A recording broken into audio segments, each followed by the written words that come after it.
Well, gentlemen, we're gonna close out our night with one of my favorite promos of 2024 wrestling. Let's do Whether it's wrestling related or not, I'm still gonna say it, and I think the year will end, and I think it's still gonna be my favorite promo, and you will see right away what I'm talking about. I will not say much. I'm just gonna play you a clip, and we're gonna see it truthfully as a pro wrestling promo, because to me that's what it played as to me, and it's not gonna be a surprise once you see it, but let's save our reactions here. I can already see the faces. Oh Lord. Yeah. Somehow I knew this is where we're going. Right. Yes. All right, I'm gonna play just a portion because this thing's like over 2 hours. So Yeah. this is just a clip, but it's a clip that I like. It's a portion that I really enjoyed. You asked him, did you steal Katt Williams' joke? Yeah. He said, it don't line up. How it don't line up that I did it on TV in 2018? You came to see me at the Comedy Store do it in 2019 and then did it on the Kings of Comedy. Like, what doesn't line up? This is a televised joke that Mark Curry helped me punch up and get to the level that it was. The same Steve that went to go watch Mark Curry do his whole sitcom and then stole everything Mark Curry had. Now Steve got a sitcom where he the principal and he wear a suit and then he gets this high top fade, making all black men think he got the best lineup in the business. And it's a man unit. Then you ask it, why you not a movie star? I didn't want to be a movie star. This the same Negro that hated on Bernie with this same thing. I didn't want to be a movie star. No, you couldn't be a movie star.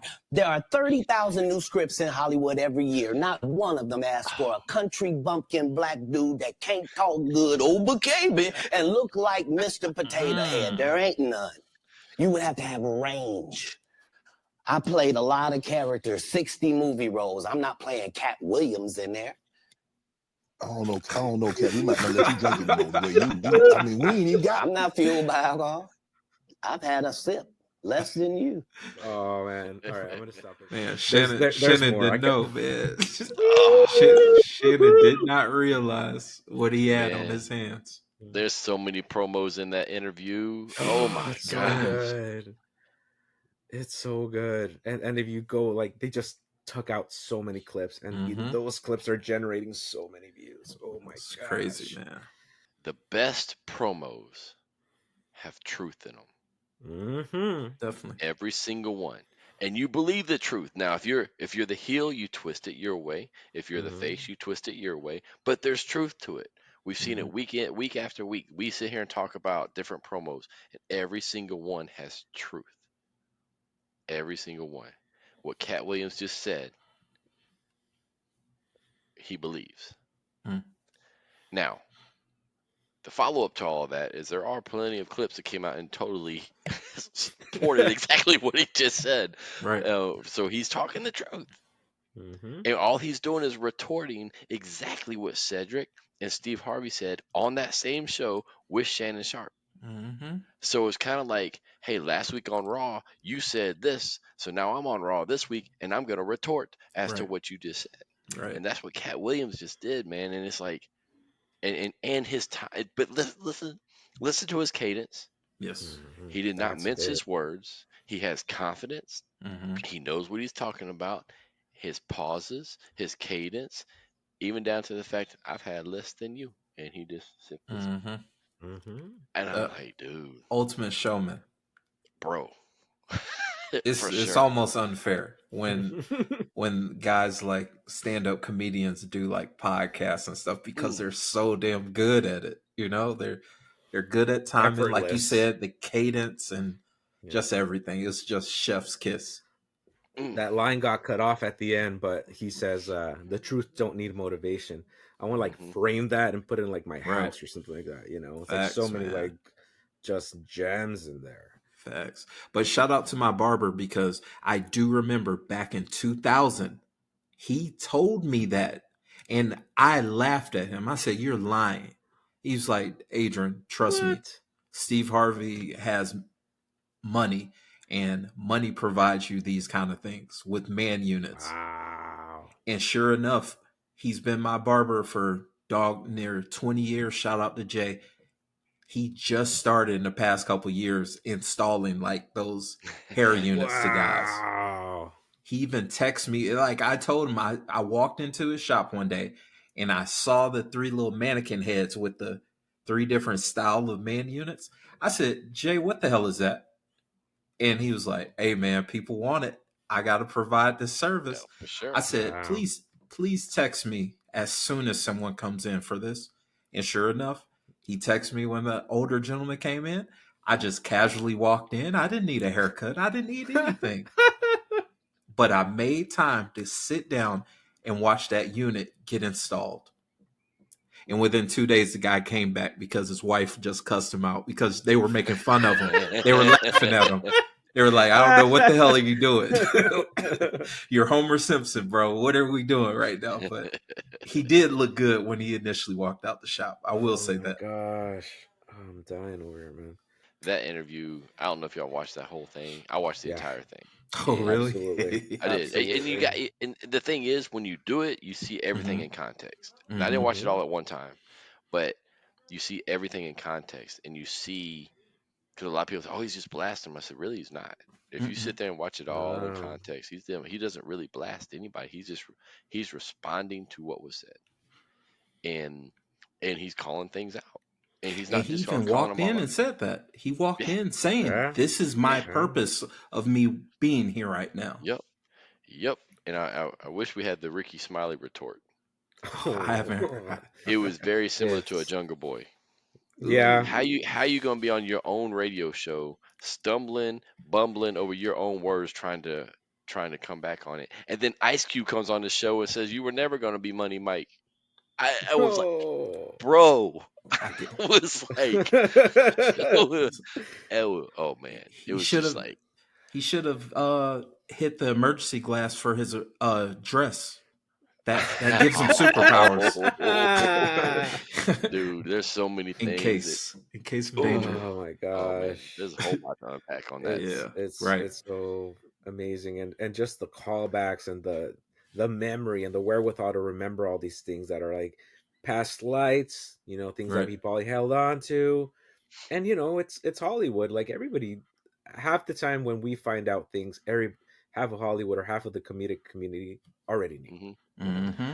Well, Mm-hmm. and so jumping back into the promo thing, I just thought of something. So about Cat, we talked about Santino, and I Mm-hmm. said, hey, Santino did the. If you remember, he did the fan thing. He jumped in the ring. He's a serious character, then becomes very serious, and becomes a Right. heel that's like a badass serious, and then becomes comedy.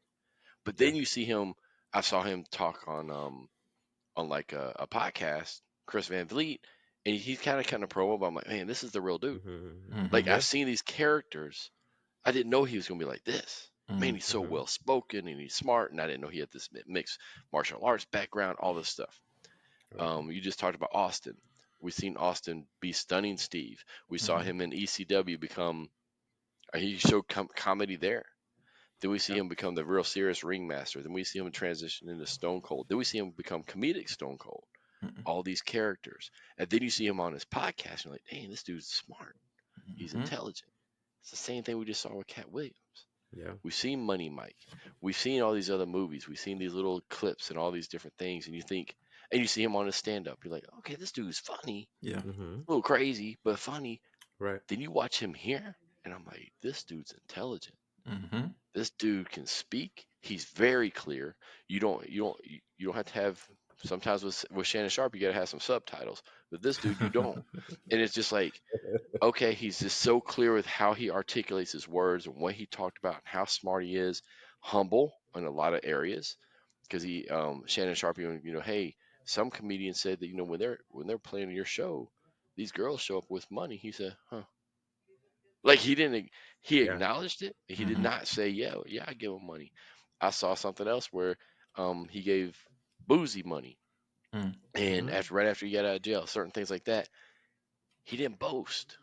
Like Right. if you take stuff out of context, he did, but really at the end of the whole thing, he's like very humble in certain areas, calls people out, and it's like, man, that's the art of wrestling. That's the Mm-hmm. art of entertainment.